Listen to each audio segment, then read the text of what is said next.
Hi there, folks. Today we're looking at absolute value inequalities. And really, if we kind of think about this the same way we did solving absolute value equations, it's not much different except we have an extra rule about flipping an inequality sign. And if that sounds familiar, that's because it is familiar. When we looked at solving regular equations and solving inequalities, the big difference was, we solve them the same way, except we got to flip the inequality sign when there's negatives being involved in some way. And so really the same thing happens here, okay? The rule is a little bit different, so there's one little extra rule about flipping an inequality sign, all right? So absolute value inequalities, just like compound inequalities, and that's because really solving an absolute value equation was two equations. Solving an absolute value inequality is two inequalities. But when we have two inequalities, we call it a compound inequality. And one of the things that we have to do here is we just have to remember to label that compound inequality with an and or an or, all right? So here's what the breakdown looks like. Just like solving, absolute value equations, where if we have the absolute value, we have two versions. We have, the absolute value equals that thing, or it equals the opposite of that thing, where we do the two versions of the positive and the negative. We do the same thing here, but we just have to flip the inequality sign when I do the negative version. So when we look at this here, I have the absolute value of A is less than B. So here I do A is less than B, which is kind of what was written, except I don't have the absolute value symbol anymore. But then I have to do the negative version, A and negative B. When I do that negative version, I simply flip this inequality sign. That's the big difference. Okay, so we're doing the same thing we did with the absolute value equations. We do the positive version, the negative version, but the negative version, we flip the inequality sign. And it's the same thing here. This is saying the same thing. Absolute value of A is greater than B. So here, A is greater than B. That's exactly what we had before. That's the positive version. But then here's the negative version, A and the opposite of B. So the negative version, oh, look at that. I flipped the inequality sign. That's the setup.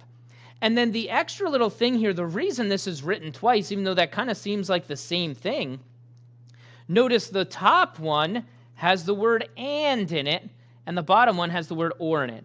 And this kind of hinges on which inequality symbol we had to start. Notice here, the absolute value was less than, so we do an and. Here, the absolute value is greater than, so we do an or. All right. And one of the ways that students like to remember this is they just kind of mispronounce the words, less than and greater than. We say less than is an and, or greater is an or. All right. And even though that seems silly and you're like, well, you're just saying it wrong. Well, it's still an easy way to remember it. Less than, greater. All right. So the less than, absolute value is less than is an and, absolute value is greater than is an or.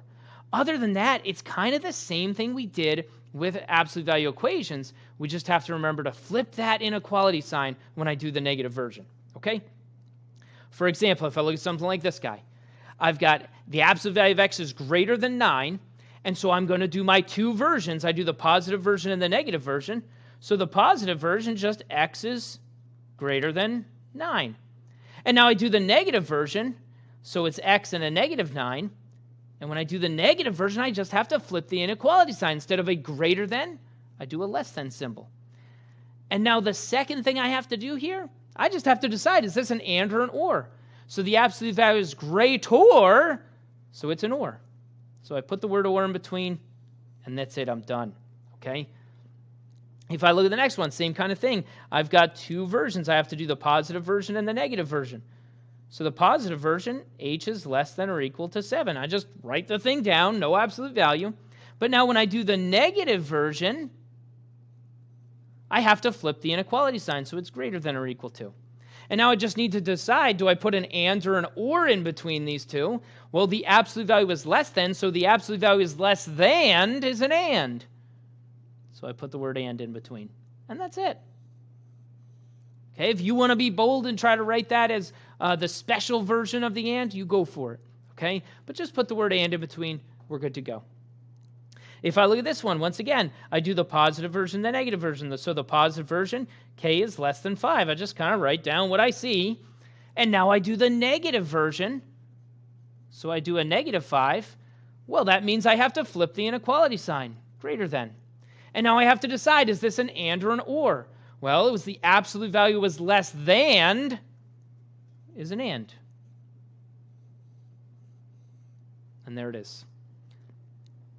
And then the last one in this kind of set of examples, we do the positive version. And now we have to do the negative version, so the -2, which means I flip the inequality sign when I do the negative version. And now I have to decide, is this an and or an or? Well, it says the absolute value is greater, so it's an or. That's it. Okay, so we're doing the same thing. We're splitting it into two separate inequalities, just like we did with equations, two separate equations. I do the positive version, the negative version. But with inequalities, the negative version, I have to flip the sign. Okay, and then I have that little bit of added stress having to decide whether it's an and or an or. Okay, let's do some where we have to do a little bit of solving. So if I look at something like this guy, again, I'm going to do the two versions, positive version and a negative version. So the positive version would be x plus 4 is greater than 10. I basically write this thing down the way it is. All right, the absolute value is gone. But now I have to do the negative version. That's x plus 4. So I'm going to do the -10 this time. Well, I just flipped the inequality sign, so less than. And now once again, I have to decide, is this an and or an or? Well, it says the absolute value is greater, so it's an or. Okay, absolute value is greater than is an or. Well, I know how to solve an or inequality. I just solved two inequalities. Ready? Here, I subtract the 4 from each side. And I get x is greater than 6. Here I subtract the 4 from each side, and I get x is less than -14. And now I just slap that word or back in between, and there it is. This one is solved. All right, the only other thing that I might do with this is I might draw a quick sketch of the graph. So here's what the answer is. Here's what the answer looks like. Ready? Learned my lesson. Got to make these lines really long, Mr. Jansen. I'm going by 2s. Probably going to run out of space anyway. Why'd you pick such big values? That was silly of you, Mr. Jansen. Whoa! Just made it. I just made it. All right? And so remember, with or inequalities, open dot less than this guy. Sorry, I read the second one first like a weirdo. Greater than this guy. Okay? And remember, or should be two separate pieces. So here I have two separate pieces. All right, it's one or the other. It's showing me my two options. If I look at this guy, same kind of thing. I need two versions of this thing. I need the positive version, the negative version. So the positive version, just that guy, is less than or equal to 6. And now I do the negative version. When I do the negative version, I have to flip the inequality sign. And now let's decide if this is and or. It says the absolute value is less than or equal to. So the absolute value is less than, so it's an and. I slap the word and down in between, and now I solve each of these. The first one, I can solve it by adding 2 to each side.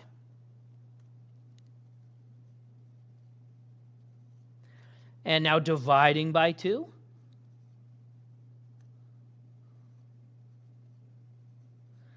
The second half of this thing, so the second inequality here, I can solve this by adding 2 to each side.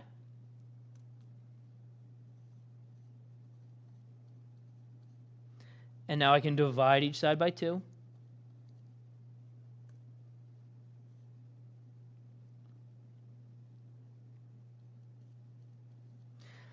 And I got to copy down my and here. Okay? And once again, with and, we only want to graph the overlap, and so we start looking at it and saying, okay, I want to be less than or equal to 4, but greater than or equal to -2, so smaller than 4, but less than 2. Well, that's between -2 and +4. And so we want to start cutting out having to graph this 8,000 times. So we start looking at the values, say, I want to be in between those two. And if you want to write it the other way, sometimes writing it the other way is nice because we can see the C value between the two values that we're talking about. And so on this one, the graph is going to look like this, the and inequality. Close dot for this guy, close dot for this guy. I want to be less than the 4, so smaller than the 4 is going this way, but greater than the 2 is going this way. See, it's all the stuff in between, okay? But again, this is my solution. The graph is just a visual for that solution, okay? It's what it looks like. If I look at this guy, once again, I need my two versions. I need the positive version and the negative version. So the positive version is just going to be this. I just rewrite it without the absolute value. The negative version, I have to flip the inequality sign. So less than or equal to the negative 5. And now, and or, absolute value is greater than or equal to. So the absolute value is greater. So it's an or.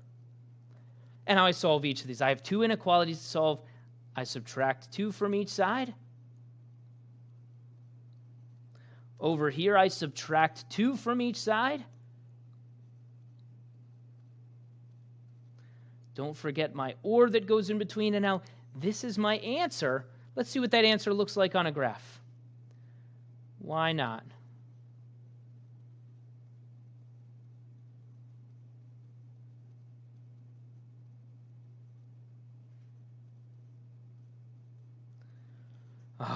Didn't make my graph big enough. I have a real problem not making these graphs big enough. There we go. And so again, it's an or. I should have two separate pieces, one or the other. It's showing me my options. So greater than or equal to this guy, closed dot, shaded this way. Less than or equal to this guy, closed dot, shaded this way. Okay? And drawing the graph sometimes helps us, as long as we follow this, to kind of check our answer. All right? If we don't get the graph that in terms of the way it's supposed to look, well, it probably means I did something wrong here. If I go to graph an or inequality and I don't get two separate pieces, well, that means I probably messed something up. Maybe I forgot to flip that inequality sign. Okay? So do a quick sketch of the graph, and it'll tell you if your answer's on the right track. Okay? Last one here. Once again, I have to set up my two versions, the positive version and the negative version. And remember, the negative version, I have to flip that inequality sign. And now I solve each. This first, I forgot to put the word and or in between. So the absolute value is less than. Absolute value is less than. So it's an and. Okay? And now I solve each. So here I subtract the 5 from each side. And I divide by the 2.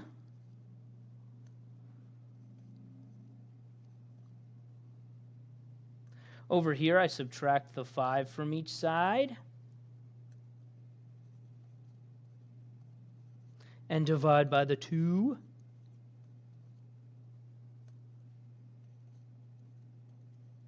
Once again, it was an and. Don't forget the and that goes in there. And then let's do a quick sketch of the graph. Let's make sure this thing works out. Ready? -5, -4.